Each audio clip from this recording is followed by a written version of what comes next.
Galaxies are the building blocks of the universe. They are huge collections of stars, gas, dust, and dark matter that come in different shapes and sizes. Some galaxies are elliptical, like giant balls of stars.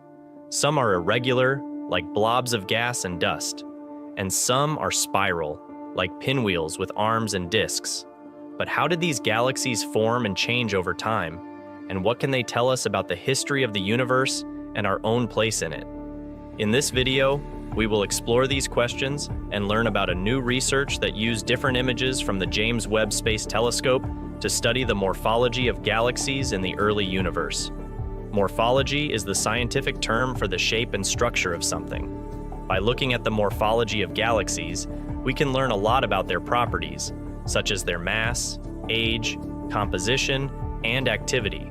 We will also see how the Webb images reveal new insights into the formation and evolution of spiral galaxies, which are the most common type of galaxies in the local universe, including our own Milky Way.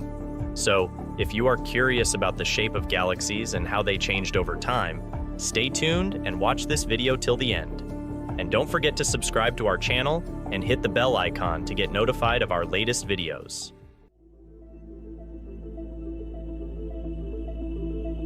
Let's start with the basics. What are spiral galaxies, and why are they so interesting? Spiral galaxies are galaxies that have a disc-like shape with spiral arms that extend from the center. The center is usually a bright bulge that contains older stars, while the arms and the disc contain younger stars, gas, and dust. They also have a halo of dark matter that surrounds them and holds them together. These kind of galaxies are fascinating because they are very active and diverse. They are constantly forming new stars, especially in their arms and disk. They also have a lot of variety in their shape, size, color, and orientation. Some spiral galaxies are very flat and thin, while others are more puffy and thick. Some have two arms, while others have more or less. Some are blue, while others are red. Some are face-on, while others are edge-on. But how do we find and identify spiral galaxies in the first place? Well, one way is to use telescopes that can capture images of the light that comes from the galaxies. The light that we see from a galaxy depends on two factors: the distance and the wavelength. The distance is how far away the galaxy is from us, and the wavelength is the type of light that the galaxy emits or reflects. The distance and the wavelength are related by a phenomenon called redshift, which is the stretching of the light waves due to the expansion of the universe. The farther away a galaxy is, the more its light is stretched and shifted to longer wavelengths, such as infrared. The closer a galaxy is, the less its light is stretched and shifted to shorter wavelengths, such as visible or ultraviolet. But finding and identifying spiral galaxies at high redshifts is a very challenging task. But luckily, we have a powerful tool that can help us overcome these challenges and reveal the secrets of the early universe. And that tool is the James Webb Space Telescope. One of the first studies that used the JWST images to study the morphology of galaxies in the early universe was published in 2023 by a team of astronomers from different countries. And it is submitted to the Astrophysical Journal Letters. It used the images from the Overcame instrument. The study also used a technique called visual classification, which means that the authors of the paper looked at the images and categorized the galaxies into different types based on their shape and structure. It focused on the galaxies that have a redshift between 0.5 and 4, which means that they are between 5 and 12 billion light years away from us, and we see them as they were between 1 and 9 billion years after the Big Bang. The study also focused on the galaxies that have a stellar mass of at least 10 solar masses, which means that they are relatively massive and bright galaxies. They analyzed 873 galaxies that met these criteria and visually classified them into different types based on their morphology. The types were spiral, elliptical, irregular, merger, and unclassifiable. The spiral type was further divided into subtypes based on the number of arms and the presence of a bar. The visual classification was done by 5 independent classifiers who assigned a vote to each galaxy based on their judgment. The votes ranged from 0 to 5, where 0 means no spiral features and 5 means clear spiral features. They found that out of the 873 galaxies, 216 were classified as spiral galaxies, with a spiral vote of at least 3. This means that about 25% of the galaxies in the sample were spiral galaxies. They also found that the spiral galaxies in the sample had higher star formation rates and larger sizes than the non-spiral galaxies.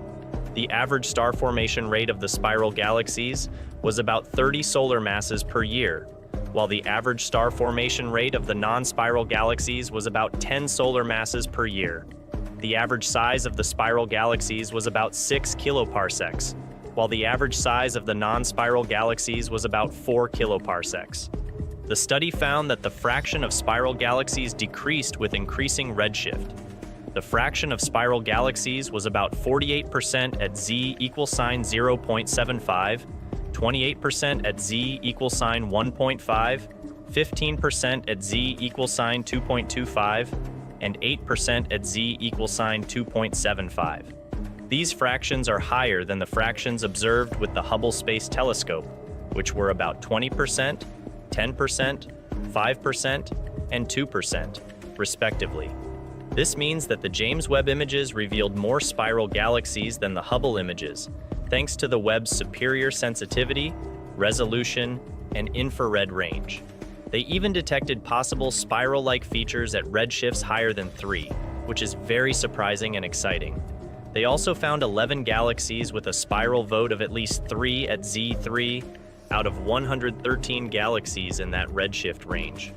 This means that about 10% of the galaxies at Z more than 3 were spiral galaxies. These galaxies are very distant and ancient, and we see them as they were less than 2 billion years after the Big Bang.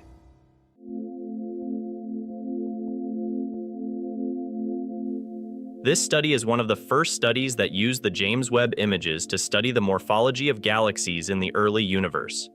It is a very impressive and important study, but it is not without limitations and uncertainties. Some of the limitations and uncertainties are the sample size. It analyzed 873 galaxies, which is a relatively small number compared to the millions of galaxies that exist in the universe. This means that the study may not be representative of the whole population of galaxies and may be affected by statistical errors or biases. The visual classification.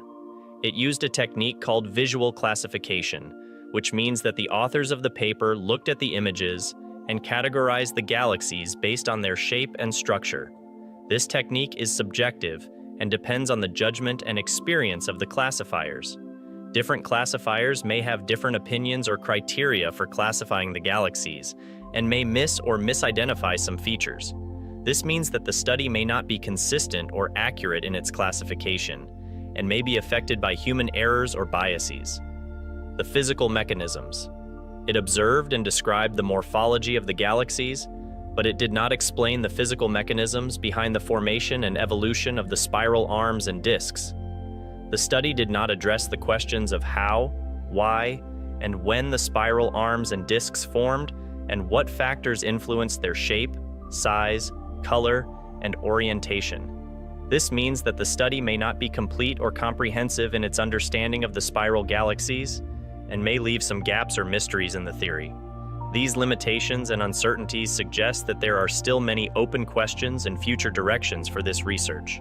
With the James Webb, we can expect to see more studies, more discoveries, and more surprises about the morphology of galaxies in the early universe. We can hope to answer some of the open questions and explore some of the future directions that we have mentioned. And we can also anticipate to encounter some new questions and some new directions that we have not imagined.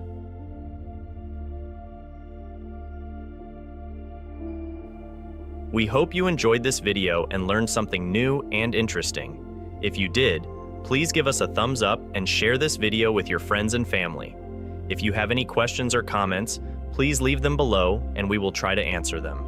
And if you want to see more videos like this, please subscribe to our channel and hit the bell icon to get notified of our latest videos.